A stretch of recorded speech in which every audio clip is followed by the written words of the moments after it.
പഴനിയിൽ നിന്നും തിരുച്ചെന്തൂരിലേക്ക് ട്രെയിൻ കയറി കഴിഞ്ഞാൽ രണ്ട് ഭാഗത്തായി ട്രെയിൻ പോണ വഴിക്ക് ഒരുപാട് കാഴ്ചകളാണ് കാണാൻ പറ്റുന്നത്. മനോഹരമായ കാഴ്ചകൾ, പ്രകൃതി ഭംഗി എടുത്തു കാണിക്കുന്ന കാഴ്ചകൾ, പാടങ്ങളും വയലുകളും തടാകങ്ങളും, അതുപോലെ തന്നെ ഒട്ടനവധി ഫാക്ടറികൾ, അതുപോലെ വിനോദസഞ്ചാര കേന്ദ്രങ്ങൾ, അതുപോലെ തന്നെ ഒട്ടനവധി കൃഷിയിടങ്ങൾ, പരന്ന പ്രദേശങ്ങൾ, കുന്നുകൾ, അരുവികൾ. ആ ഭാഗങ്ങളിലാണ് നമ്മുടെ നാട്ടിലേക്ക് ഏറ്റവും കൂടുതൽ പച്ചക്കറികൾ വരുന്നതും. വാഴക്കുലകൾ, തേങ്ങകൾ.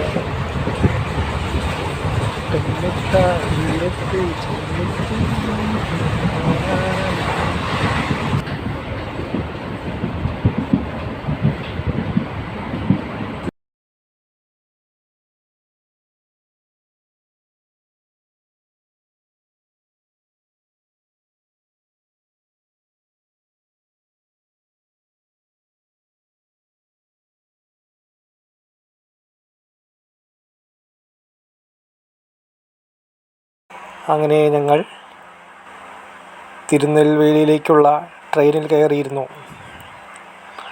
തിരുനെൽവേലിയിൽ നിന്നും തിരുച്ചെന്തൂരിലേക്ക് ട്രെയിൻ കയറി.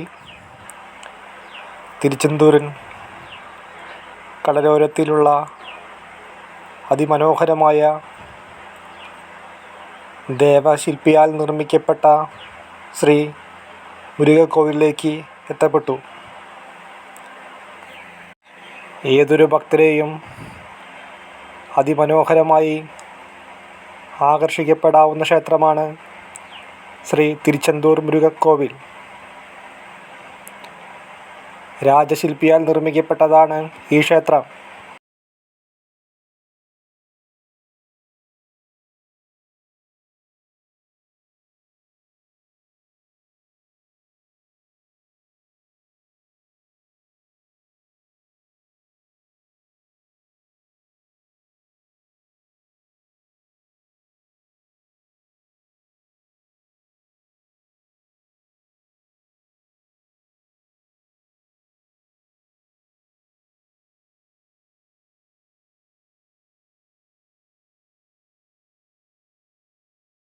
സാക്ഷാൽ ദേവസേനാപതിയായ മുരുകൻ ശൂരപത്മാദി അസുരനെ വധിച്ച ശേഷം വിശ്രമിച്ച സ്ഥലമാണ്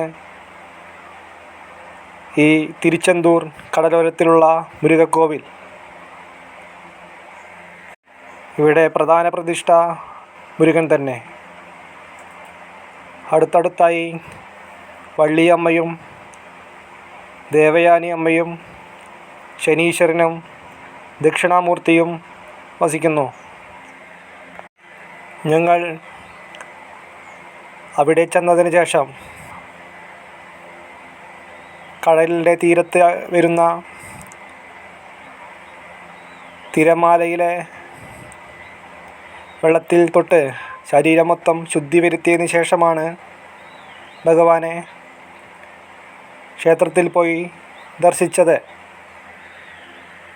അവിടെ ചെന്നാൽ ഭഗവാനെ ദർശിച്ചതിന് ശേഷം ഭഗവാനെ പൂജിച്ച ഭസ്മവും ചന്ദനവും അതുപോലെ ചരട് എന്നിവ ഭഗവാന്റെ ഒരു ഫോട്ടോ ഉള്ള ഒരു കവറിലാക്കി വരുന്ന ഭക്തർക്ക് കൊടുക്കുന്നതായി കാണാം. അതെല്ലാവരും മേടിച്ച് 100 രൂപ കയ്യിൽ കൊടുക്കണം അവരുടെ. അത് അവിടെ പ്രധാനമാണ്. അവിടെ ക്ഷേത്രത്തിൽ പൂജിച്ച ചന്ദനം, ഭസ്മം, ചരടാണ്. രാത്രി 7 മണി 7:30 സമയത്ത് പൂജ കഴിഞ്ഞ് നട അടയ്ക്കും ക്ഷേത്രത്തിൽ. പിന്നെ അവിടെ ഭഗവാന് നിവേദിച്ച പായസം എല്ലാ ഭക്തജനങ്ങൾക്കും കിട്ടുന്നതാണ്. പഞ്ചാമൃതം വേണ്ടവർക്ക് പഞ്ചാമൃതം മേടിക്കാവുന്നതാണ്.